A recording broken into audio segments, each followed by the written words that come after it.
Hey everyone, welcome to the RZDXWLVS Podcast, episode 2, which is, I guess, official episode 1 of the interview part of RZDXWLVS Podcast. And I'm Joe, co-founder and co-owner of Raised by Wolves.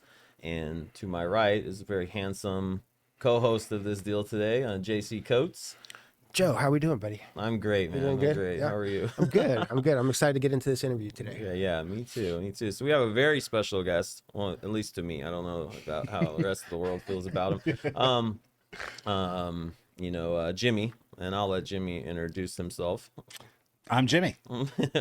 So for those that don't know, a lot of people that are involved with what we're doing with Raised by Wolves knows who Jimmy is. If they don't know who he is, if they don't know who he is, then after knowing me for more than 10 minutes, and especially when I start talking about my sobriety and my journey with sobriety, they definitely know who Jimmy is because and this podcast is for sure not about me, but just the backstory is that a little bit over 3.5 years ago, after getting into a pretty bad fight with both my ex, a valet driver, and blacking out for the night, someone had given me Jimmy's phone number to call and said, like, this is a guy that, these are kind of his credentials and this is what he does. And he helped that gentleman, get sober. And so I called Jimmy, didn't know Jimmy, left a voicemail on his voicemail and said, hey, I think I might have a drinking problem. And then, that's how the story goes. And then meeting with him 4 hours after meeting him, I'm like crying like a little girl. And now 3.5 years later, he's one of my best friends, business partners. And, and that's how I met, Jimmy. And then JC just met Jimmy. Yeah, let's go. We can't do it alone. You know what I'm saying? We all need a Jimmy. We all need a Jimmy. For real. Thank God for Jimmy. Yeah. On most days, right? Yeah, exactly. I probably never would have met you if it wasn't for Jimmy. Now that I think about it, you know what I'm saying? Yeah.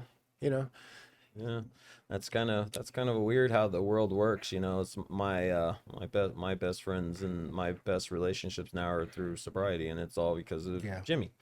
And so that's why he's called. Yeah. He's Jimmy doesn't do anything in your life if you don't call.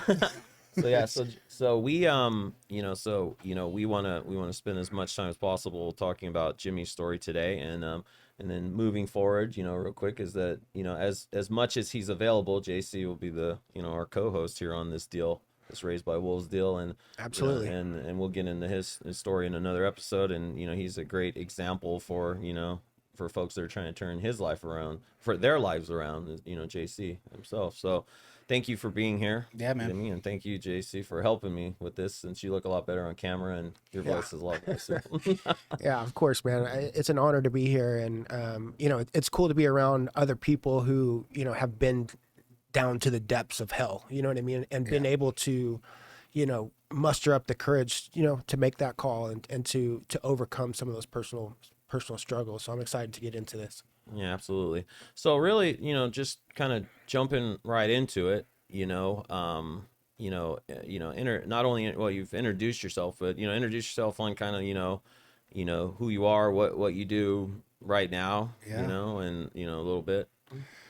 Well, again, I'm Jimmy. What I do is, for me, we're talking about sobriety. So sobriety for me isn't just something that we do. We've discussed this before. It's a way of life. It really is a culture. It is a complete shift of everything, the way I was living to the way I'm living now. And it continues to progress. I believe the longer I've been in recovery, the more the road narrows. Things that I could get away with in early recovery, things that I found acceptable in early recovery, almost 21 years later, the road is narrowed. So I toe a pretty fine line when it comes to recovery. What I do, I've dedicated my life to helping people. In a personal component, to a family of 13, to hundreds of people I've helped get well. But again, they don't get well unless they do the work. So I can be there to help show. But if you don't take the path, then you don't take the path. So you said when we just started, you can't do it alone. And right. That is so true. And the more that we can get people to realize that sobriety doesn't suck. Yeah. Sobriety is a really cool thing and a really awesome way of living, not just because we're not in some of those treacherous situations, but because our lives get better, our bodies get better, our minds get better, our souls get better, our families get better, our communities get better, the world gets better if we do this together. Yeah, Yeah, 100%. absolutely. You know, you know, yeah, that's awesome introduction. So we kind of have a, not necessarily a script, but kind of a deal that we're gonna follow. You know, what I mean, for time, time purposes, and also so we don't get too far off track, and this ends up being a 3-hour episode. But tell us a little bit about like pre-addiction for you. You know, what I mean, like what was your life before you discovered what you had Yeah, the that's issues with. that's a kind of a trick question, man, because I got exposed to substances at a super young age, from a super dysfunctional family, and so You mind talking about that, or no, like, kinda no, going no. into that a little So bit? I mean, I like the first time I was introduced to drugs and alcohol, I was like 7. So the babysitters would get me high, and they thought it was funny, and this is Is that what, just like weed, or yeah, with weed and with booze. And I think my parents knew, but my parents were a mess. My mom was clinically depressed. My dad was a workaholic at that time and an alcoholic. And so, he bounced when I was about 9. Mom struggled, but I found a lot of comfort in being anesthetized. I mean, I now know that that's what it was. I was changing the way that I felt, and it helped me not have to feel the way that I did. And I think that that's why we all use in the beginning and even in the end. Even we know that there's going to be chaos. We know that there's going to be destruction. We know that there's going to be depression. We know that it's not great. But at least I was responsible for creating that.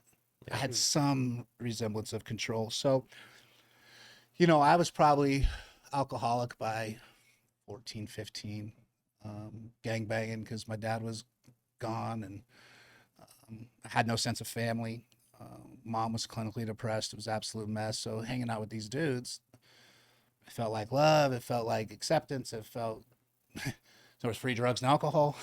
Yeah. It was kind of the way that we lived. And I think that for me, I desired to be loved so bad. Yeah. All I wanted to do was feel like I had some sort of worth, and I wasn't consciously processing that at that point. Yeah. Sure. Yeah. Much work in recovery has allowed me to have that. When you're a kid, you don't even understand how to process that. No. Did you think participating in those activities would lead you to where you ended up at that time? No. Well, no, because I ended up here. Yeah. And so where I thought I'd end up was either incarcerated or dead. Got it. I Okay. mean, that's jails, institutions, and death. That's what they always tell us. So right? you had accepted that as to be your truth at an early age. Yeah. I was super violent, I was super big. Where'd you grow up at? Like what area I grew up in Denver. in Denver? So Was if it you the know South? Denver, it's called Park Hill. Now it costs a ton to live there, but when I was growing up there, it was rough. Yeah. So Isn't that crazy how that works? Like, That's crazy. communities that all this shit happened at now are being renovated and Gentrified. everybody was Gentrified, trying to that's the move word out, for and it. everybody's trying to move in. I got dudes I know that like, man, I live in Park Hill. I'm like, yeah, you're not the Park Hill I grew up in, bro. Yeah, it's funny how that works. It's not Hillside. Would you think, because we have very similar stories, and all 3 of us have very similar stories. When you really get to know JC, like you'd be surprised on how similar all 3 of our stories are. Would you think that that's a pretty common thing, to where when you grow up and you're not getting loved in the house, and you don't really realize that you're not getting loved, you're missing something as a kid. You're missing that nurturing part of what a normal, I guess you could say, quote unquote, normal household is. If you're missing that, you obviously turn to the streets. Because I know that when I hear you talk sometimes, like it literally takes me back to certain moments in a certain trailer park I lived in, to a certain group of people that I hung out with, to when you said getting into trouble, like being that, I was a white kid that grew up in the hood, you know what I mean? And we've talked about that being similar, and where you almost have to prove yourself, because the more you prove yourself, the more you feel loved in that community. And then again, drugs and alcohol are a big part of that. Yeah. And would you say, you said that, you feel like you were, an alcoholic, 13, 14, 15 years old. Yeah, because again, I don't think I can tell anybody they're alcoholic. I can tell them they're alcoholic if they match check boxes in the DSM-5 TR, then like you're an alcoholic because you have substance use disorder, moderate or severe, if you match these. But I'm just telling somebody that at 15, I didn't know I was alcoholic. At 15, I knew that I could drink a lot and I could fight really well and I could do a lot of drugs. Yeah. And the people, I was assigned that role. Yeah. So because of the way that I lived and because of the certain attributes I brought to the streets and brought to this group of people and brought to the community that I was in, I was assigned certain roles. I was the fighter. I was the enforcer. I was the tough guy. I was the mean one. I was the one that would go into the burning building first. Yeah. And so that became my identity. And the more that I engaged in those behaviors, the more love I felt, right? The more inclusion I felt, again, because I believe that we're created to be together. I don't believe that we're supposed to do life alone. And so it was subconsciously, unconsciously, that feeling of acceptance and inclusion was massive because at home, it was just crazy, man. I hated going home. Yeah. Home was gross, man. Yeah. That's a tough one. Can you relate to that? Yeah, I mean, it's interesting how, like, you can kind of get forced into this way of thinking, right? Like you said, you were assigned this and that, and I think as when we're younger, it's almost like we lack some of the consciousness to actually think for ourselves a little bit, right? And Yeah. it's like we let the outer things in our lives kind of assume the way that we are. Because you're right? impressionable. Yeah, impressionable, right? And you're not getting it at home, you're going to get it someplace else. Exactly. Yeah, and there's a bunch of brain science that supports all that. Our prefrontal cortex isn't developed yet. We're amygdala based. We're going off feelings. And, first thought, worst thought was one of my mantras for a long time. And we'll get into later, like, why Jimmy knows so much about that. Of course, you know what I mean? And so, but there's, where do you think, if at all, when you were younger, did you, before you really, well, how can I even word this right? Because I'm thinking now, because it's like a flashback to my own life, did you at some point realize when you were younger, when you were doing that, when you were fighting, when you were involved with gang violence and things like that, did you realize at any point at that time that you might have a problem with drugs, or did you think there was a problem, or were you still just considered like you just were dabbling? Or No, I knew. It was, I drank differently than other people. I used differently than other people. I was kind of known for being able to ingest more substances than anybody and still be at least physically conscious, not, blacked out a lot. But I knew at a pretty young age. The other part of a lot of my story is I was severely abused sexually and physically by a neighbor. And so I would anesthetize with that as well. So when that abuse would continue or that abuse would happen, the ability to anesthetize it with drugs and alcohol, I built tolerance. And now I know there was tolerance. Back then I didn't know there was tolerance, but I would need more and more and more for the anesthetization to not experience the intrusive thoughts that I had and the messages that I were writing about who I was. Yeah. And this tough guy here, even at 7, 8, 9, 10, I was fighting, but yet I couldn't do anything over here about it. And, there was some I have a younger brother who I felt like I was protecting and whatnot, but realized we came to find out later in life I was unable to protect him. So that also compounded active use. But I knew. I mean, I don't think I said, "Oh, I'm an alcoholic." I was just like, man. It's almost a badge of honor when you're that age. It is. I remember at one point my friends calling me an alkie when I was like the word alkie, which was I was just slang for alcoholic, and I was 9th grade maybe. Like when they were saying that, like, well, this dude, my nickname or whatever time was an alkie, and it's like, it's crazy, like how we I seen on another podcast one time somebody mentioned, we all have our Vietnams, you know what I mean? And I wonder if that shit that happened to you, just like same shit around the same age, like a lot of the same shit happened to me. I wonder if that was like our Vietnam, that's affects us and the decision making that we deal with every day, the rest of our lives. It's hard to believe at, our age, I'm 45 this month, that I'm still making decisions off shit that happened to me when I was 8 or 9 years old. You know what I mean? That's like the feelings I get around certain people or things like that. The reason that I became an alcoholic, the reason potentially you, at least spiraled into that as well. It's crazy. Yeah, I was processing when you said that, like my Vietnam lasted 31 years. Yeah, man, that is crazy. You know, well, I guess like, the next kind of question and topic you kind of covered, but we'll dive a little bit deeper into it, to stay on track. But, who really, well, other than introducing you to substances and things like that, when did you, or was there a time where you thought, because, well, let me phrase this differently. And I think as the episodes go on, I could actually word it a little bit differently. So I remember my son was about 10 years old, and he said, drugs isn't that bad if controlled, because some dumbass parent of one of his friends said that casually doing drugs. I don't know why you would tell a kid this, especially someone else's kid this, that aren't that bad. And I remember taking my son to Skid Row. I was painting graffiti in Skid Row, and I remember taking him down there with me when he was young, and I was just like walking around with him, and he's freaked out. And I was just like, you need to see this shit. And no, come here. Like, what are you doing? He's freaked out. He wants to go back to the car, And I was just like, you need to see this shit, because nobody here thought they would end up here. But it's all either mental health, which he didn't understand at the time, or drug use most of the time, And at what point did you think that what you were doing was okay? I guess, or did you ever think that it was okay what you were doing? That's a good question. I don't know if I ever cognitively processed that, like, is this okay? I think I more knew that it wasn't okay, but I justified it by all the situations that have happened in my life. I took my son to Skid Row 2 in Denver. It's called Triangle Park. He wanted to run away and be homeless, so I took him to the homelessness where there's a bunch of addictions. So that was interesting for me. But it became okay in my mind because it allowed me not to feel the way that I felt before I ingested. So, I mean, Joe knows some of my story, but, my mom suicided when I was 19 years old. I found her dead. So justification.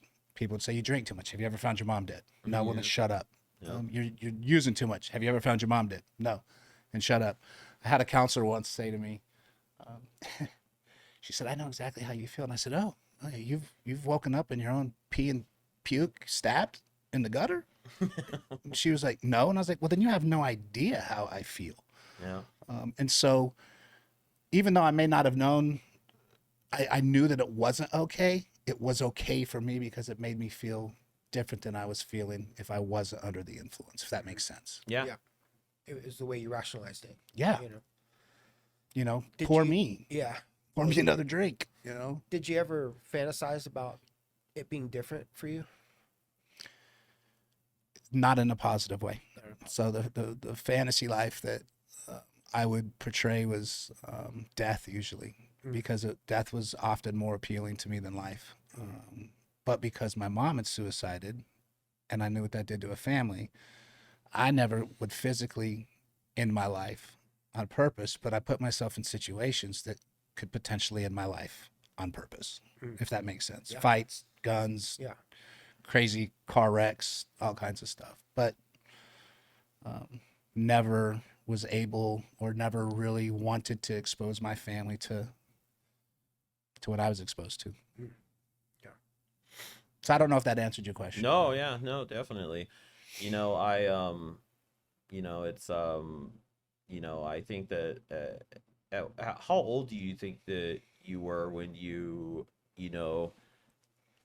I guess you not necessarily like accepted that, you had a drug problem, but really feel like this is going to be like the rest of my life, Oh, that was early, man. That was probably 13, 14. And you at that point you thought like you just accepted like I'm probably going to be, this is it. Yeah. If I live to be 18, then this will be it. And if I live to be 21, then man, that's a good life. Yeah.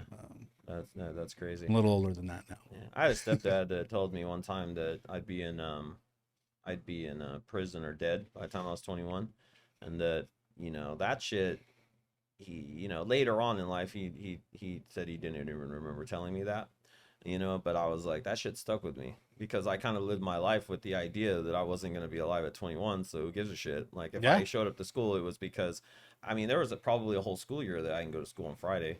Like it was like kind of a joke with teachers, like well, we know you're not gonna be here tomorrow, so you can get this done today. Because I showed up to school to sell drugs. School's where I made my money. Yeah. I made more money when I was 19 than I've ever made in my life. Yeah, that is so wild. It's crazy. where do you think in your addiction do you think that you you felt like the lowest? Like, you know what I mean, where it's like you actually maybe, because I think like, and I know your story, but not everybody does, obviously, is that at what point do you think like was the first attempt to say like, you know what, maybe this is not what I should be doing with my life? Man, that's a good question too. I mean, there's been blips in Moments of clarity. yeah, moments of clarity. There's been blips at 14, 15, 17, 18, 21, 20. I tried rehab for the first time when I was 20. And that happened because I came to from a huge bender at the fraternity I was in. And the crazy thing is I've always been able to do well academically when I tried. So I was able to go to college from community college and ended up at the Animal House fraternity, but that's another story. Well, you told me this, not stop you, but you told me this early on that the smartest people, that like the IQ level for addicts is very high. The smarter you are, the harder it's to recover. Smarter are to recover. I truly believe that. You told me that the first day that I met you, because you said you had me pegged like in a few, like pretty quickly on meeting you. It's like, about you know what I mean? 15 seconds. Yeah, and you were like, this is who you are. This is how your life is. These are the people around you. This is how it is when you go out. And I was like, what the fuck? Like, almost like someone called ahead. But then you said, but you're also a pretty smart guy. That's why it'd be harder for you to recover, because you think you can control all this, because you have all of this that you've built for yourself and you're still an addict. And I was like, oh shit. Yeah, we try to think our way out of it. I'll just do it this way. I'll do it that way. But I think that, so when you asked about the low moments, I was the dude that hit the bottom and said, throw me a shovel. Like, I'll keep digging. Like, I'm not even supposed to be here. So I'll just keep digging. People like that don't come back a lot. Most of the time. Most of the time they don't come back. When a person hits rock bottom and literally don't give a shit, like, you know what I mean? Like, I've lost people in my own family though, like that. They're like, I don't give a fuck. This is my life. Yep. You know? So in college, come out of this bender, and this is kind of gross, but I peed like this weird orange red color. I thought I was bleeding inside. So I went to the doctor on campus, and they were like, oh my God, you're dehydrated. Are you alcoholic? You smell like booze. Da, da, da. I'm good. Da, da, da. But at that point I knew there might be a problem. Then the next day, the Animal House fraternity, right? The craziest of the crazy sat me down and said, dude, you got a drinking problem. I'm like, you guys suck. You guys have drinking problems. You can't drink enough. Yeah, room full of alcohol. And so I went to a really nice recovery center in Colorado, and right next to the National Forest. It was kind of, you remember, you might not be old enough. There's a movie Chevy Chase called Funny Farm. I was gonna say, but there's a part where they're trying to sell a house, and they have this deer stage. It's like, release the deer, and the deer bounds across the yard. I stayed at that rehab. Oh wow. So I didn't believe a word they were saying. I was 20 years old. My mom had been dead a year. I was okay, fine, I'll go take a rest. I'd also found out that when I went to jail was a rest. So when I'd go to jail, I get a sleep, Get cleaned up. got 3 meals, even though they were ridiculous times in the day. But I got a rest. From the madness. It was a break from the madness. And because of who I was, there was still the concept of power and control in the jail. Yep. I had my bed. I had wherever I wanted in the pod. It was crazy. So it was almost a pride thing. But I went to that treatment center, realized I didn't want recovery, just wanted to dry out. And it took me 11 years from that moment to obtain sobriety. And so I'm glad you mentioned the 11 years. So from your first attempt, and this is where I would consider, even in my own story, which, is not, I don't know, in my opinion, isn't as crazy probably, because I sometimes maybe even downplay that I was just a drunk, you know what I mean? But that from your first time drying out, or thinking that you might have had a problem in drying out or whatever, and that 11 years leading up to you getting sobriety, like, can you talk a little bit about, like, just, what your mindset was, like, Yeah, it was what you're going through in life, like things that were happening in your life. Yeah, well, I needed to get out of college, so I graduated from Colorado State in a blackout with a degree in liberal arts. It's still one of the greatest mysteries of the world how I pulled that off, but I did. And then I went back to Denver because that's where I'm from and my people are from. And so my goal in life was to party and live as hard as I possibly could. And do as much drugs and, live the what I considered the American dream of make as much money as you can, party as hard as you can, and screw everybody. It's kind of how I was. Yeah. And then you during that time, because obviously I've gotten to know your family, I've gotten to know your wife, I know her story as well. It's like, where did you meet your wife in all of this? At the bar. Well, I know the story. That's why I think it's not only funny, but I think it's important. She was a waitress. There's a song. She was a waitress at a cocktail bar, right? There's a song about that. And she walked up one day and said, to take our order. And I was like, hey, when are we getting married? She was like, Monday. And I was like, cool. And so we went on our first date that night, and we ended up getting married about a year later. We've been together 25 Still years. married. Yeah, 25 years. Yeah. Slew of kids. But she was, I loved her so much, man, because she could party. She was crazy Irish chick that could throw back Jamesons and Goldschlagers and Budweisers. And one of the proudest moments of my life with my wife was we worked at a bar together, and I could hear ruckus out front, and I come out, and she's got one dude by the beard and one dude by his chest hair, and she's about a foot off the ground. I'm cooking in back. I'm like, you all right? She's like, I got it. I'm like, oh, I love that lady, man. That's my dog. That's awesome. But I went back in and cooked green chili. I remember what we were cooking. So what attractions to people, man. It's she so she is the other thing is, my wife didn't marry me because she loved me. My wife married me because I fought for her.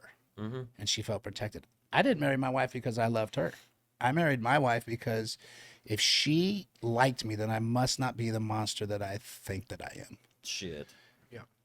There's a lot to be said in sobriety with that. Like, I'm recently married. Obviously you married me, like, but I was there. Yeah, you were there. You know what I mean? And so I'm blessed. Like, I met my wife, and 3 months later I married her. Well, again, because you were there and you saw the process. You met her a couple days after I met her and knew that something was up. You were like, yes. oh shit, this guy. But Said get a plant. Yeah, exactly. When Same thing. When my wife, I think that there was a sense, she might dispute this, but I think there was a sense very similar. I think that I was willing to fight for her. She was already kind of residually going through some shit on her own. You know what I mean? She was an amazing person, and no one would have been able to tell, but she had some, and she talks about it openly. She had some issues that she was still clearing up, and I was willing to fight for her because I'd seen something in her and I fell in love with her, pretty quickly on. But at the same time, I think that, and she's kind of admitted in her own way, like, you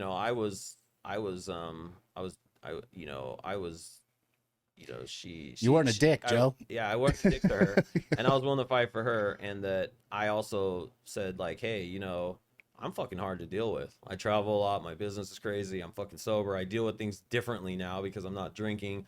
And if you're still down to hang out with me, then you must be fucking cool, because you know what I mean? Like, I'm like crazy. Like, I never really have grown up, you know what I mean? And shit.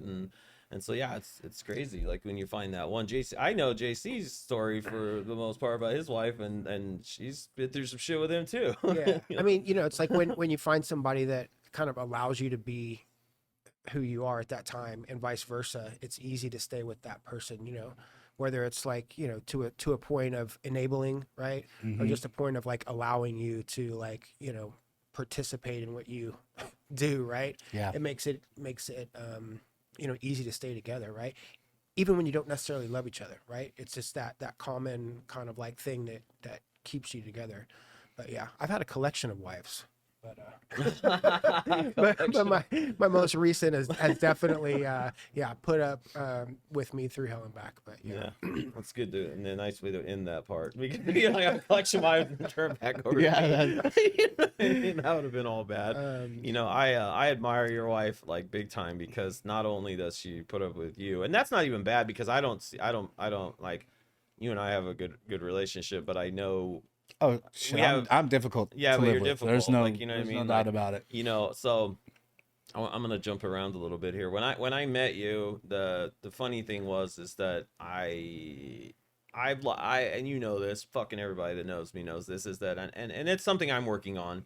You kind of taught me this, is that you got to recognize your faults and work on them and recognize them. And I work on my ego and my humility like is definitely like a problem with me, because I built this persona that like don't fuck with me because that's a bad idea. You know what I mean? Like now it's like even worse because I can fight you legally and I can fight you in the parking lot. So Right. like, you know, so it's a part. But when you met me, like I honestly wasn't. I didn't know what to expect when I met you. And I'm taking the scenic route to something here. Like, I knew your brother first. Your brother and you were completely different. And Yes. so, and your brother not you're completely different. He's like an IT nerd, cool guy. You know what I mean? Like Smart as all get out. Smart as hell, but cool guy. I met him through, you know, the cannabis industry that you probably have ran across his brother and didn't realize. He's a very smart guy. He's written programs for cannabis companies and things. And then I met him through a guy that was working with me, Matt, who watched the first episode of what we were doing. You know, Okay. Matt. And Matt said, I go into my store, because I used to have a store here that I was partnering in, and I go into the fucking store, and then my fucking stupid partner, who was partied all the time too, and he's kind of an egotistical prick, and you know, and was just like, dude, you need to get help. And then Matt happened to be there. And this guy, by the way, that's my partner at the time, is like, has no business telling anybody, in my opinion, I need help. I'm like, fool, shut up. You know, Yeah. he's like a Chad, you know what I mean? I'm like, and then he's like, you need help. So I go into my office, and then Matt comes in, dude, you need to call this guy Jimmy. He's gonna help you. And I go, whatever, dude, get the fuck out of my office kind of thing. You know what I mean? I don't want to talk about this. But then I that's Brian's brother. And I'm like, I'm definitely knowing like Brian's helping me do shit. You know what I mean? Right. And so and then I go, and then like, you know, there's like, you know, John and everybody's, John Kent and everything's over there. You know what store I'm probably talking about. Like, you know what I mean? I'm over there and I'm like, I'm not doing any of this shit, whatever. So then later that day, he gave me your number. Well, then way after I had exited that partnership, I still had your number in my phone as Jimmy AA. Up until recently, I still had it. You remember? I had Jimmy JA, and I put Jimmy Raised by Wolves finally. I'm fucked up. I go do my thing that night. I black out. I end up at Topgolf spending a bunch of money. End up home going, what the fuck? Had to actually go to Topgolf to figure out if I was even there the night before. I'm like, fuck, it says I spent $300 some at Topgolf. Obviously, I was there. Then I go. I'm running around that day, you know, and I'm feeling bad because of my actions the night before. I'm overweight. Doctors already telling me I need to fucking stop. My relationships are all fucked up. And then I was like, I need to probably figure out if I actually am an alcoholic. Not saying I'm going to stop. I just need to figure out if I am. And that's when I called you and left the voicemail. And, you know, your voicemail right off the bat annoyed me. Like, and I still laugh about that now because it says, you know, you've reached the personal and confidential voice. I'm like, confidential what, dude? How important is this dude where he needs a confidential voicemail? You know what I mean? And like, and then he calls, I call and I say, I think I have a drinking problem. You call me back and say, yeah, what's up? You know, kind of smug like you can be. You know what I mean? I was like, let me determine if you're an alcoholic. Like, I start telling you about what I think's wrong with me, and you're like, well, hold on. Come see me. Let me determine that. I'm like, this prick is like, and you're like, I'm a pastor of a church, which we'll get into. I'm a pastor of a church, you know, come see me. And I go to the church and I ask for this mega church, by the way. And I'm like, I need to see Pastor Jimmy, and I'm expecting something else. And then this guy walks out. And I'm like, what the hell is this church? And then he's cussing at me in there. You need to, you know, people need to call you on your shit and this and that. And I'm like, what kind of pastor is this? Like, you know what I mean? Like, you know what I mean? It's like, and I'm just like, you know, you hold court, like, you know what I mean? This and that. Like, people around you don't ever tell you no. You're always the one picking up the check and this and that. And I'm like, who in the fuck is this guy? 4 hours later, I went in there in the middle of the afternoon. It's dark when I'm leaving. I'm like crying in there. I'm like, dude, like, how the fuck do you know all this? Like, you know, he knows shit that happened to me in my past, all this stuff at this point. And I'm like, and then I go home. And I remember I go to Lazy Dog after that, and I go to get someone, the bartender there just randomly poured me a double Jameson. I said, I'm not drinking anymore. He goes, like, whatever. All right, next time. You know what I mean? I'm like, no, I'm not drinking. Almost drank, but I had just seen you. Almost took the shot. And I was like, oh, shit. But I guess where I'm getting at here is that talk about a little bit about what led you up from getting, like, when you finally did decide to get sober, and then, not that we have like the whole day to explain it, but in your own words, like how you went from that, the guy that we were just hearing about, to being the pastor of a church, and as you like to remind me occasionally, have 35 letters after your name. 42 letters after his name, because he has all these degrees in addiction and counseling and everything else, ran huge addiction. Like, kind of give us a timeline of like how that happened, where you became Jimmy the pastor, the tattooed, like, foul mouth pastor that I met. Yeah, well, you know, in the world, in the tattoo world, I'm known as Jimmy the Saint. So I got the Saint symbol tattooed here, and in the church world, I was known as Jimmy the Axe. So I got the axe tattooed here. My moment of clarity came walking down a street in Denver called Broadway to go to an Alcoholics Anonymous meeting because I lived in a homeless recovery center with 35 homeless men because my firstborn daughter was born cocaine positive. My wife and I smoked crack the entire pregnancy. So we'd been married 4 years. We didn't think she could have kids. I came home one day. She said, dude, I'm pregnant. And so I said, well, is it mine? And she socked me in the face, which she should have, you know. Okay, I guess that it is. And at that moment, I didn't plan on stop smoking crack. I told her she had to quit drinking and quit using. But I didn't have any plans on it because that's what I did. That's what I was. She was able to quit drinking. She couldn't quit smoking crack. And so we smoked crack the entire pregnancy. And when my daughter was born, they removed her at birth. She was this color when she was born. She was the blue color of the chips. So she was born. I thought she was dead. She was little, man. She fit in the palm. She's about a little bigger than a Coke can. When she was born, she was teeny, man. Blue. So I'm in my head going, okay, there's some crack at home. I got to handle a Jameson. If this baby's dead, we're in trouble. I'm going to go get high and drunk and complete suicide. And then she took a breath and turned pink. And shit, now now what am I going to do? So you know, well, there goes that plan. So I'm going to go home and finish the crack and I'll be back. And I went home, smoked the rest of the crack, hid the Jameson, which was like stupid, smoked the crack, hid the whiskey, and went back to the hospital. And she looked at me and said, they know. I was like, what do you mean they know? They know what? She's like, they know we're addicts. And they've You'll never forget that. No, that's dude. one of those times. Like, you'll never forget that. Yeah, I had my dollar menu from Wendy's. Like, I brought burgers. And that was the beginning of the end. That was 21 years ago, March 31st. This one that just passed was 21 years ago. And so they took my daughter. A lot of the resources poured into the pregnant woman. So my wife got, they put her in treatment. I went to it's called IOP, intensive outpatient treatment. First it was OP, just outpatient.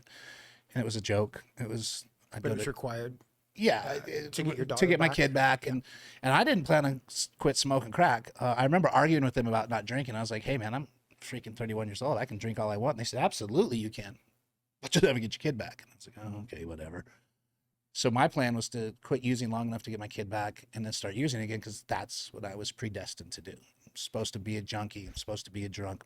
This is what it's supposed to be. Like you knew when you were 14, 15. There still wasn't like a mental shift happening yet. No, the mental shift came walking down the street to a meeting of Alcoholics Anonymous. I finally went to them and said, I need help too. I can't not do this. My wife and I relapsed. We returned to active use the day before we were supposed to get unsupervised visits. So the day the county said, you can have your kid for 2 hours by yourselves. No one's going to be watching you. We went and smoked crack the night before. Because you just weren't ready. Like, yeah, you tell me, or we tell people now. Like, yeah, I was scared. I didn't think I could be a dad. I didn't think I could be a husband. All I knew how to do was be a junkie and a drunk, and I was really good at it in my mind. So it was like, what do you think it was like a subconscious, like, I'm going to fuck this up? Yeah. Oh, absolutely. And because I don't think I can. When I fuck it up, they'll be able to give her the kid. She'll be able to do well. She'll be able to, because I basically talked her into using. And my moment of clarity came listening to a phone message my dad left saying, because my dad had taken physical custody of my daughter, which was another huge story. My dad was a dick, and he was a mean dude. But there's a formality in court when they're taking your child. They say, if anybody, kind of like when you're married, if anybody is against this, stand up. Well, if anybody will speak for this child, stand up. And my dad stood up. And my wife and I both had separate attorneys in the different seats in the courtroom. We both looked at each other like, what the hell is that? And he ended up, one of the hardest things for me was my dad ended up closing down a multi-million-dollar business because I brought up really, really poor. My dad ended up getting successful after he left. he closed down a multi-million-dollar agency to raise my kid. And so the moment Because at the end of the day, he knew that, like, he that needed to stop. Like, he's smart enough to realize that it could have been a generational curse if he had problems. Oh, my dad died at 66 from alcoholism. Yeah. So I remember you telling me that, like, you remind me of your dad, and, you know, that's why I'm going to help you, and I don't really sponsor people because, you know, he's a workaholic, he's successful, and he's out, you know, and died of alcoholism. And that shit was like, oh, fuck, that just added pressure to me, in my opinion. I was like, shit. So you basically lose your child to your father, which was crazy. Which you almost have a huge resentment, don't get along with. Right. What did that do to you? It was weird. It was kind of a bipolarity moment. I mean, it was like, how dare that dickhead stand up, and there's no way I'm going to let that mean man raise my kid. And the other part was, sweet, she's not going to go into the system. And I can, if this doesn't work, somebody is going to raise her who is her kin, you know, is her family. And then how did you view what your future was going to look like? Did you kind of feel like you were bailed out a little bit, or maybe a second chance? No, I felt like that if I died, it'd be okay. I mean, if I didn't make it, then she at least would be okay, because he loved my wife a lot, and so my dad would have helped my wife, and we'd only been married 4 years at this time. And then I'm trying to get to where, like, something kind of like where you started to make some decisions. The click was walking down the street, and I realized my buddy, his name's Jeff Thrasher, Big Red, looked over and he's like, man, you think you can do this? And I said, yeah, I think I can for me. And that was the beginning. How long was your daughter with your father at that point? We got her back at 9. Well, she went to live with my wife in treatment at 4 months. Okay. So she was with my dad for about 4 months. Got it. Okay. And I was in treatment we were both in treatment for about 4 months. And then we reunified at 9 months. My daughter was 9 months old. So my clean date's June 12th of 2002. And was it Big Red? Was that his name? Yeah, Thrasher. Thrasher, was he in that rehab or that? Yeah, he was a roommate of mine in that treatment center. Got it. So we're walking to a meeting together, you know. Interesting. And it was just wild, man. There was a moment of, maybe I can do this, and you know, it scared me because I'm sorry, but this just really interested me. So like he almost kind of just triggered it, right? Like, he asked you that question. His question. You remember that question? Yeah, absolutely. Because I'd shared with him before, there's no way I can stay sober. The people in these rooms are full of crap. There's no way that somebody has 5 years clean. That's just I bullshit. remember thinking that. Right. And then somebody said they had 3 days. Well, that's bullshit too, because no real junkie gets 3 days, right? You get 3 days and you go out and you party again. Like, I got 3 days. Like, woo, I'm not an addict. Yeah. And that just got me. He'd asked me before, but that time it just like, man, maybe I can do this, and not just to get my kid back, but maybe I can do this for me. Yeah. I didn't know what life would look like. I had no idea where I would end up. You had to see a glimpse of something, right? Like something that it could be different for you. Yeah. Or were you just tired? Were you sick and tired of being sick and tired? Tired, yeah. Been sick and tired of being sick and tired for a long time. But the reasons I had to live before were violence, status, ego, pride, because just wanted to be included. I just wanted to be loved. I just wanted to have some sort of worth. And when I really thought about my daughter, I'm like, dude, you could change things for this kid. Like, this kid doesn't have to have you as a dad like this. Yeah. You could actually be a dad. You could do it. That was huge for me. Yeah. And so that's what we did. And I shared with you about the bus, and maybe it was in here earlier before we started. And I asked my dad, I said, when did you know? Because I had tried for 11 years to get clean, in and out of the rooms, Alcoholics Anonymous, treatment centers, jail. No reason's good enough. No. And he said, I knew you had a good shot when you would ride the bus an hour and a half one way to see your daughter for 30 minutes once a week. And why would you want to fuck that up? Like, I think about that now, and it actually is what breaks my heart with addicts, that they will metaphorically ride that bus for an hour and a half. They'll get their shit together. They'll get some time behind them, and then life gets tough, like it does, because sobriety is definitely not easy. If anything, being sober is harder, you know. And then because life doesn't stop just because you're drinking or your addiction, does. And you go through all of that and you put some time under your belt and, you've gotten strength from people and from places. And then shit goes haywire and it's easier to turn back on the addiction or think that you can control the addiction, For me, it was, I knew pretty quickly in my last use, right? My last recovery attempt is a good way to put it. That if I ever used again, there's probably not a return. That's and you hear it all the time in the rooms. I don't know if I got another recovery left in me. Well, I don't know if I do. So I might as well. I haven't drank in almost 21 years. Could I drink? Probably. But it is so not worth it for me to try because what if I can't? Yeah. And then what I've built over the last 21 years of grinding and having sobriety be a way of life and not something that I do, but who I am, I don't want to risk losing the I want to talk about that for a little bit, that inception point. So like, you had the moment of clarity and you had the new found purpose with your kid. Mm-hmm. What happened? You went to that meeting and then what happened? I did the program. I actually got a sponsor. I did a 12-step program. I support the 12 steps. I don't go to meetings anymore. I know that might shock a lot of people, but I haven't been to a 12-step meeting in a long time. It's okay. But I needed it. Yeah. Then I was around a bunch of people who weren't using, even if they what were you may getting? line. What kept you there? What were you getting at that moment that kept you in those rooms? There was some inclusion and some belonging. That's what you were looking for. And back then, I don't think that I recognized that. Now, there was a sense of feeling. I mean, I did the program. They said, get a service position. Fine. I went and cleaned ashtrays. I went and put up chairs. I went and stacked literature. Got a sense of purpose. Be of service. Even if I didn't want to be there, yeah, I had to be there in my mind because I said I would be because I had a service position. So I would go. My sponsor spoke life into me. Nobody had ever spoken life into me. They'd always spoken death into me, and how much life I took from them. What a pain in the ass and what a burden I have been to so many, right? Here, there was purpose. There was worth.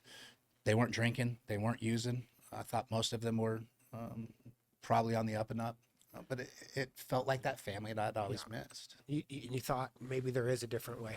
Yeah. And you started to adopt a new way of thinking. Almost like when you're a kid, right? Because you're trying to belong, but now you're trying to belong in a healthier environment as an adult. Well, and I have an addict brain. So this felt good. So I want more of it, right? 90 meetings in 90 days. Well, I went to 128 meetings in 90 days, right? I did the program. Now, fast forward 4 years, I was at a place in sobriety where I was clean. I wasn't sober. I wasn't using, but I was suicidal. I cheated on my wife. I was in sobriety. That is a fucked up bag to carry in sobriety, right? Because you're aware. You can't blame it on I was blacked out or I was anesthetized. It was like, ooh. So I was in in the programs they say God of your own understanding, that was great for me. I used God was a group of drunks for a long time. It was the rooms, good orderly direction. Yeah. Just keep do the next right thing. Okay. But that wasn't enough. And so I went and I named my higher power and I threw myself into that because I have an addict thinking as well. So I became ordained, was leading I'm glad that's kind of where I was. That's where I was going with this. Is like, you explain this. So, so because of, there was a Christ-centered 12-step meeting at a church. It was by our house, and we'd drive by, and they'd have a banner out and barbecue and all this. And my wife was like, we should go there. And I'm like, I'm not going there. I was brought up very Roman Catholic. I'm nothing against anybody that's Catholic, but it was in the late 70s, early 80s. Man, it was tough back then. Right, and so we'd drive past, and she said, we should go there. I'm like, I'm not going there. I came home one Saturday night, and she's like, look, bro, I got to go. We're going to go to church. I was like, I'm not going to church, dude. And she's like, we're going to church. I was like, damn. So we went to church, and I made her a deal. I said, I'll make you a deal. We'll go to church, but if anybody speaks in tongues, I'm out. Right? Like, I'm not doing that crap. Yeah. So there's this dude behind us. We weren't even there 10 minutes, man. Yeah. Music's playing, and I'm like, damn. It's not Latin. That's not Greek. kind of sounds Lakota, maybe. I was like, he's totally speaking in tongues. And it was like God said to me in that moment, what are you going to do, dude?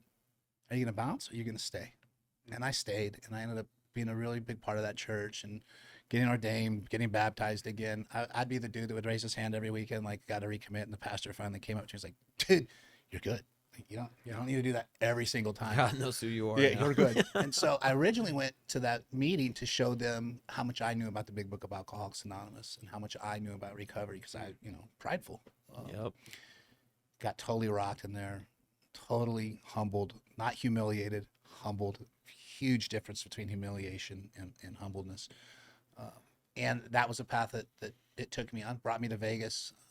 Long story short, I went back, got a clinical master's degree in counseling psychology, counselor education, helped start high schools for adjudicated youth. Really, I just, my desire is to help. And if we can help when they're younger, we can prevent some of the crap that I had to go through, that you had to go through, that you had to go through, right? So I had counseling clinics in Denver. We had hundreds of clients a week. It was great. And then I got a call about possibly coming to Vegas and being a pastor at this huge church. I was like, they're never going to hire a tattooed dude like me that's coming from this small little church in Thornton, Colorado. And if you go to this church, you would see why he would say that too. Because you would never guess that the guy speaking in front of, how many people you think was at? Oh, there's about 30. Well, at that time we were doing about 7,500 a weekend. Wow. What's the name of that church? Or? It's called Canyon Ridge. Canyon Ridge. Okay. Yeah. I know about So that it's up church. in the Northwest. And he's the pastor there. I was the walk care into this pastor. place and- So I oversaw the care, the recovery, the counseling, local outreach, global mission, weddings, funerals, benevolence. I oversaw a lot there. And my theology and my faith has grown since I've been in Vegas. For the last 9 years, I've been on a pretty cool spiritual journey as well. I'm not going to tell anybody that they have to believe in Jesus or they're going to hell. That's stupid. I'm not going to harp the Bible and shove it down their throat. I'm not going to beat them up with the Big Book of Alcoholics Anonymous. Let people process and let people do what they're doing. My job is to love.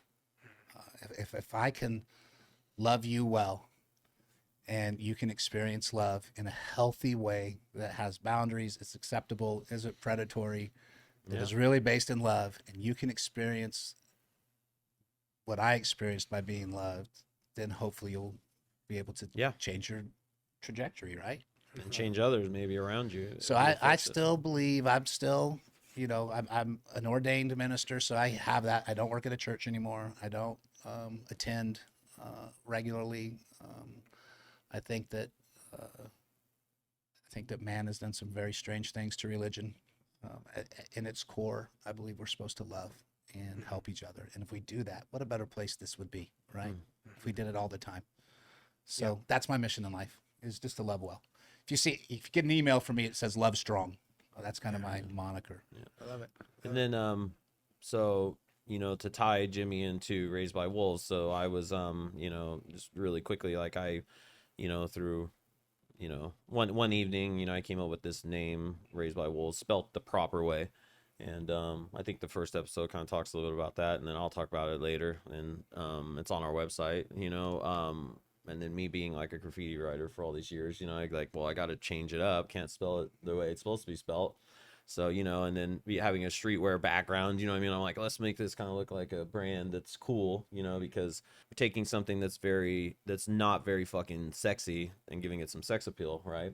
And then Raised by Wolves is kind of where that came in. And so I called Jimmy and I go, hey man, I have no fucking clue other than being sober now and wanting to help people and give back. And I guess in my own way of being of service, I want to start like a crew. I didn't know what the fuck we were going to do with it. I said, I want to start a crew of like, let's give an alternative to those that don't want to go to AA, don't want to go to NA, that's like pulling teeth to try to get them to a meeting or to even sit down with somebody and to offer a different way of looking at this. But at that point I was drinking a lot of kava, because if it wasn't for kava, I would have probably, there's a 50-50, at least 50-50 chance I would have drank again, because then COVID hits, I'm getting in shape, I'm going through a bad, breakup, I'm doing all this shit, and then kava, I found kava, but mentioning kava in an AA meeting is like mentioning crack almost, depending on who you're talking to. Or Christ. Yeah. And so, and so I So I said, you know what, I want to start something. I want to, introduce, like different form of meeting where it's more of just a powwow of guys getting together or girls getting together, a group getting together, drinking kava. And then, I found out about Kratom and things. But long story short is that I asked Jimmy, I don't know what this partnership is going to look like, but I'd like to start something. I'd like you to be part of it because the science. You not only helped me, and I rely on you.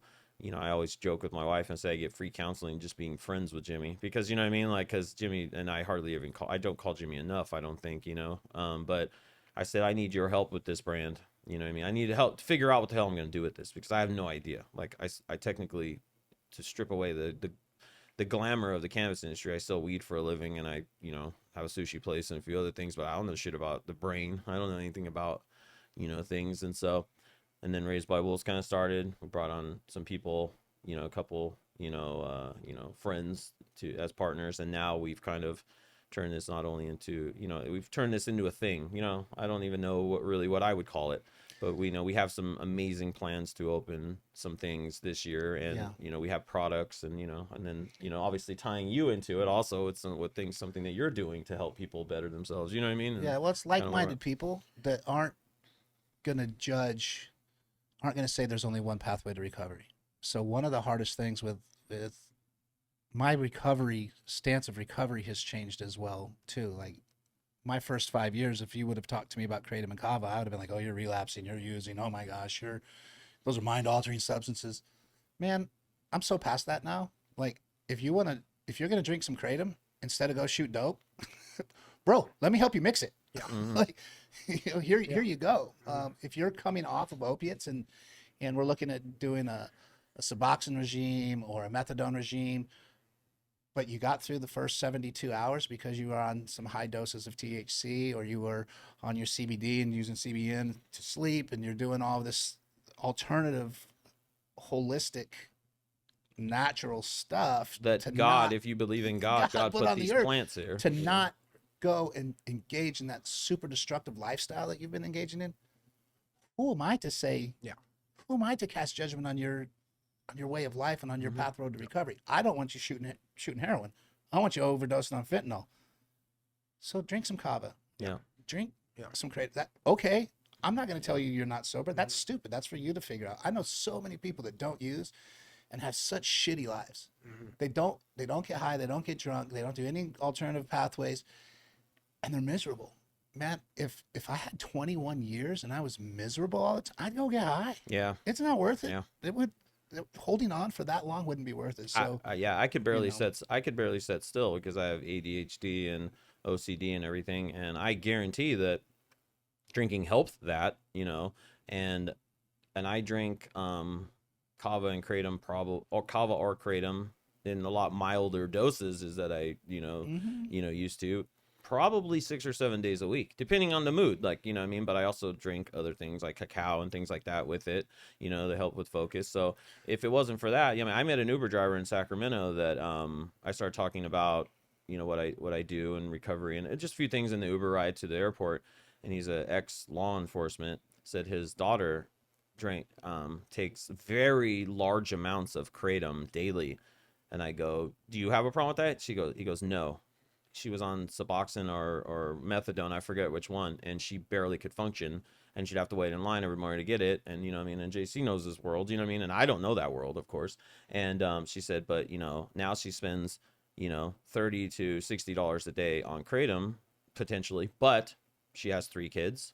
She's a stay-at-home mom. Her husband is, sober. Like, and so it's progress. It's progress. Yeah. You know what I mean? So how the hell should you get castricized for that? You know what I mean? Like, and so, and so it's, we all have our lanes, and I'm just happy that we have this. And then to incorporate things like that we'll, talk about later with JC has something going on where once you're sober, what next? And he has a clinic, that I've talked to you about. You probably just didn't put 2 and 2 together with JC that, testosterone.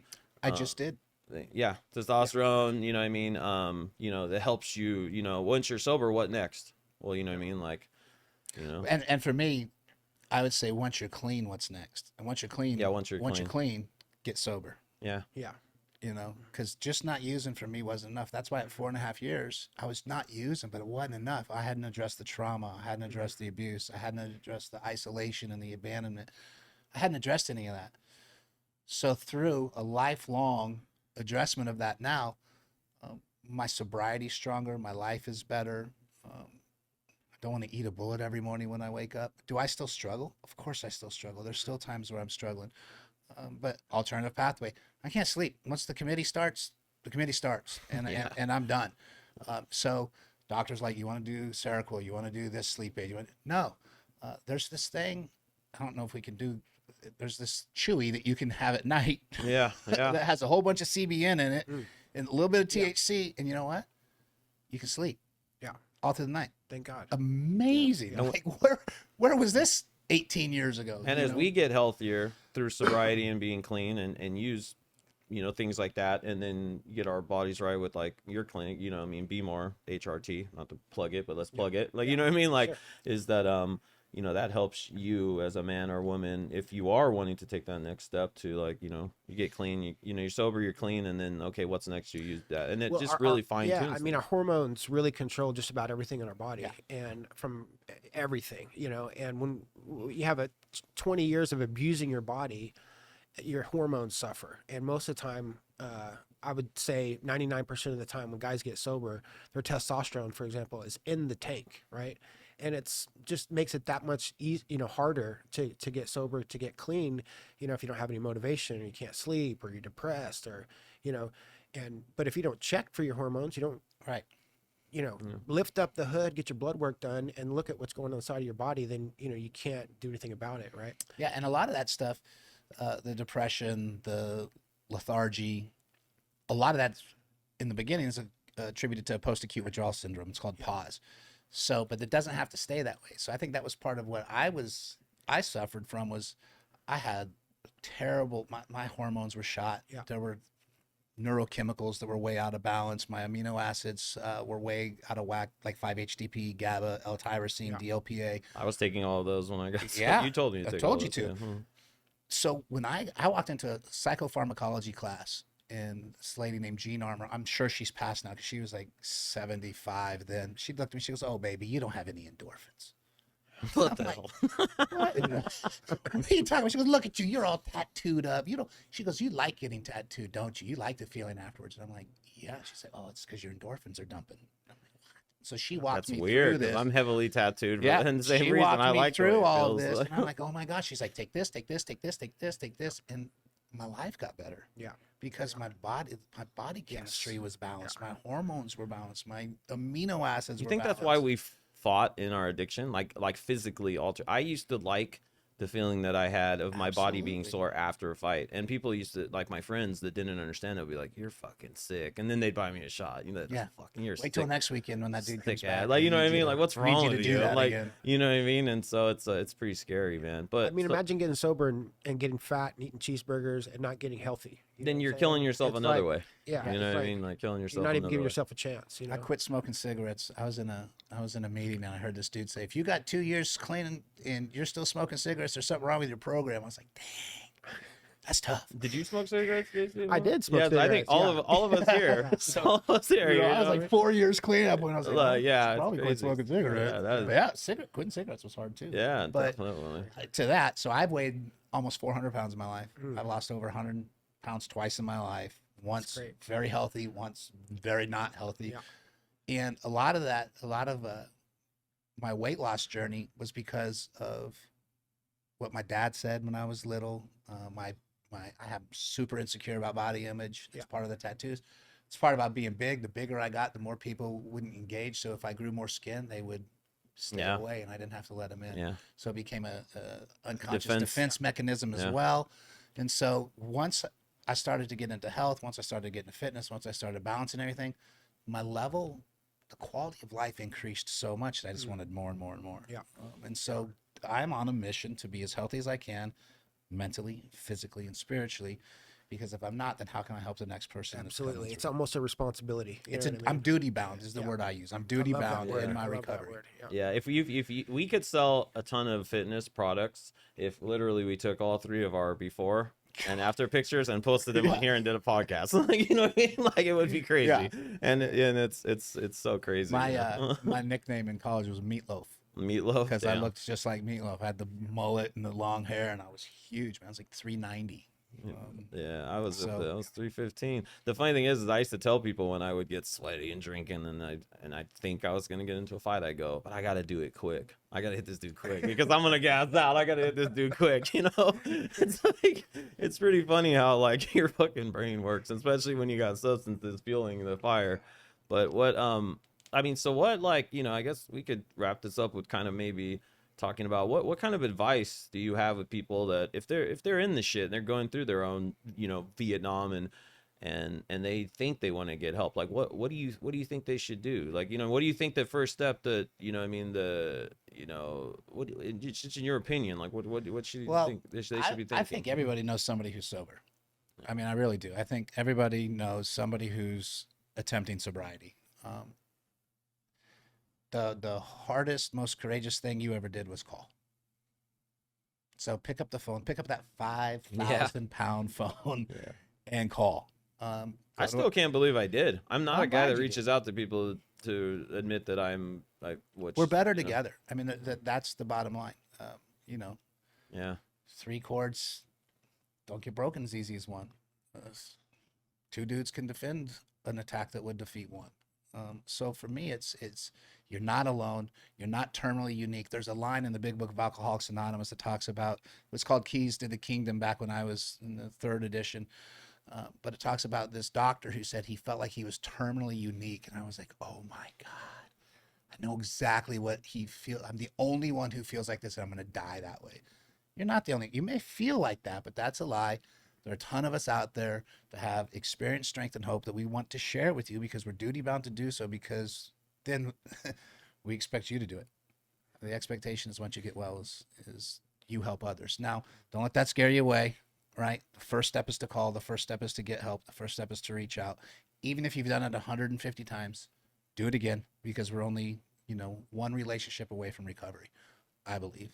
Yep. And so there's a friend of mine, a new friend of mine named Jack, that I listened to him on a podcast, and he's been sober for years, and said that, I think on his podcast he mentioned that there was a lady that had multiple new chips, like newcomer chips, and then finally something snapped, and now she has, you know, 15 years. But if she didn't have so many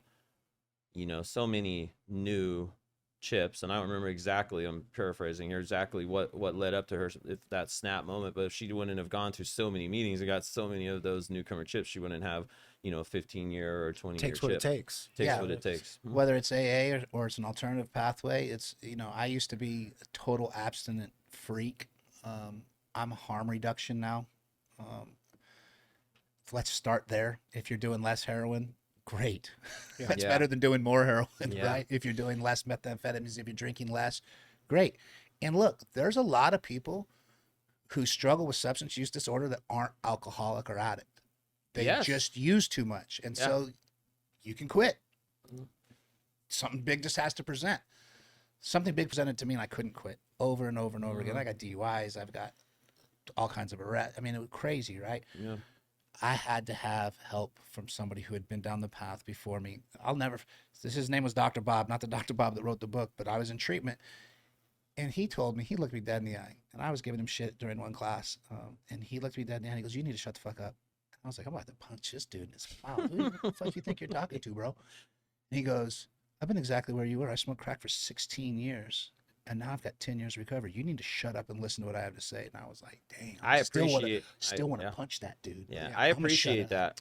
I appreciate that. I appreciate the toughness that you gave me when I was getting sober, when I didn't think I had to go to those 90 meetings in 90 days, because I told you the second or third time I talked to you, like, I'm done. Like, I'm not going to these fucking meetings. But I was still going because to prove a point that, you know, you're going to tell me to do something, I'll do it. You know, it annoyed me that I was going to those because I knew about 2 or 3 meetings in, I was not going to drink anymore. You know what I mean? But it annoyed me that I was going to them. But I did learn a lot, and I encourage everybody to go to meeting. I took a friend recently to a meeting. Yeah, and the 12 steps are a great way to learn how to live, because at its core, they're about living well and living right and helping other people. It's about an altruistic movement That's to an amazing give step. back without expecting a return. Yeah, and it's an amazing step to, at least, you might not relate to anybody in your first 10, 15 meetings, and then you might meet somebody, like, because I've met now friends in meetings that... Bro, I couldn't even understand what they were saying for like the first 90 days. It was like first- Charlie Brown. It was like, wah. The first meeting I went to, I almost thought that I didn't have a problem, because I went to some shitty meeting at the Sierra Club over here,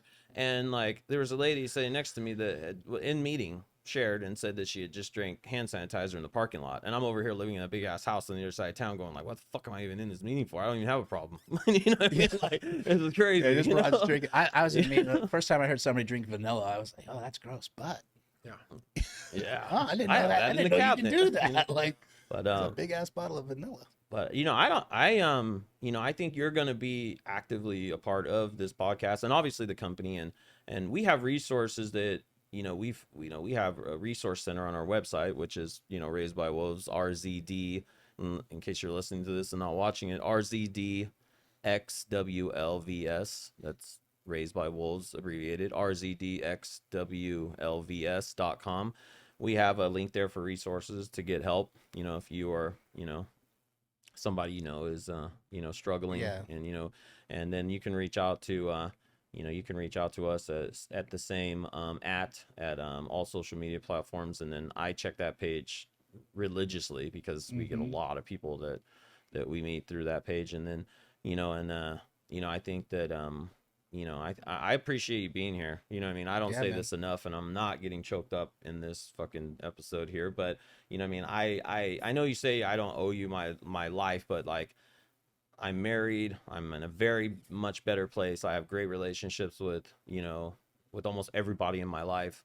And it has a lot to do because I called you, and because you were able to, as you said that day, call me on my shit. Because if it would have been somebody that would have tucked in polo, smoking cigarettes, and you know what I mean, like, You don't got to worry about that with me. I would have been We're good. I wouldn't have done it. Like, if I'd have reached out to the wrong person, I would have laughed it off like I laughed everything else off back then, and I probably would have drank again, and I probably still be drinking. And like I told my friends that still drink, I go, if you don't have a problem, I almost envy you.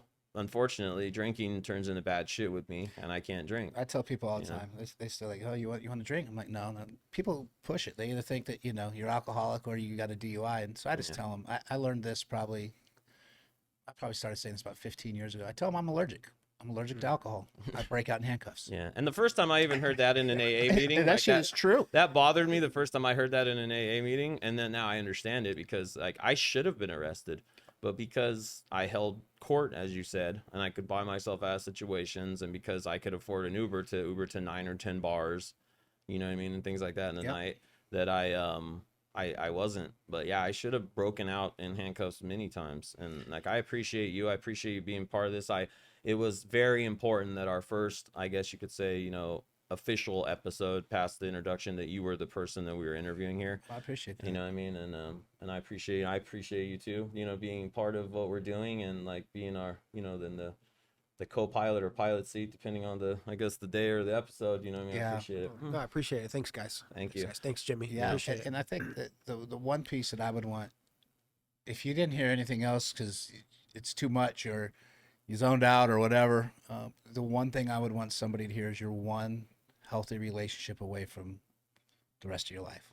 You're one healthy relationship away from recovery. You're one healthy relationship away from a life that is really full of abundance and meaning and worth and direction. And the courage that it takes to ask for that relationship is huge, but ask for it. Yeah. We didn't have a problem asking the dope man for a little extra, right? So Yeah.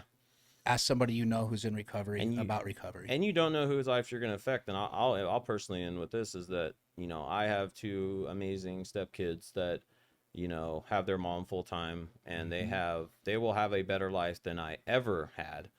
And because I'm building, and I was able to build something that directly affects their mom's life, that directly affects their life. And for me, like, again, I'm not trying to get choked up. Like, that's why I do this shit. Yep. Like, and so if that's not a big enough reason to get sober, because you'll affect someone else's life, and you don't even know who that is at the time when you get sober, then then I mean, you're not ready, I guess. Yeah, and we can do more podcasts about breaking that generational cycle of dysfunction. Yeah. Like we can look at a brain 3 generations removed, and the physical anomalies that are abnormalities that are in an active addict alcoholic brain don't exist in the brain 3 generations later. They're gone. It's crazy. I'm not gonna run this too far over, and I'm just gonna say this. I have a friend of mine, he's pretty smart, recently sober, recently reached out to me, CFO of a pretty multiple companies, very large companies involved with cannabis industry as well, and said he's newly in recovery, and his dad and grandpa are both recovered addicts. And he asked me, do you notice going to these meetings that everybody's parents were addicts, or their parents were addicts? And I go, shit. And think, now I ask everybody. I asked you recently. I said, were your parents addicts? Like, because now that's got me thinking, like, holy shit. So then, yeah, we'll definitely talk more about that. Yeah, we haven't found the addict gene, but we know that we're predisposed to it. Yeah. We're predisposed to addictive behavior, but a lot of that is because of the trauma that continues to happen generationally in our families, because we repeat what we've been taught. Fuck yes. And if we don't break that cycle of trauma, we don't break that cycle of dysfunction, then we just hand it down to our kids. It may look different and it may be a little watered down, but we're still handing our kids our trauma and our dysfunction. And guess what they're going to do? They're going to hand it to their kids. Amen. So if we can break that and we can get the healthy relationships in, we can get a realistic view of our lives and a realistic view of who we are. Generationally, it has a profound impact generationally. So I'm super excited for what we're doing. I'm super excited for the person who's going to call somebody today and say, hey, man, I heard this crazy podcast with these weird dudes, and maybe I can do it too. Yeah. Not maybe you can do it. Absolutely. You can Absolutely.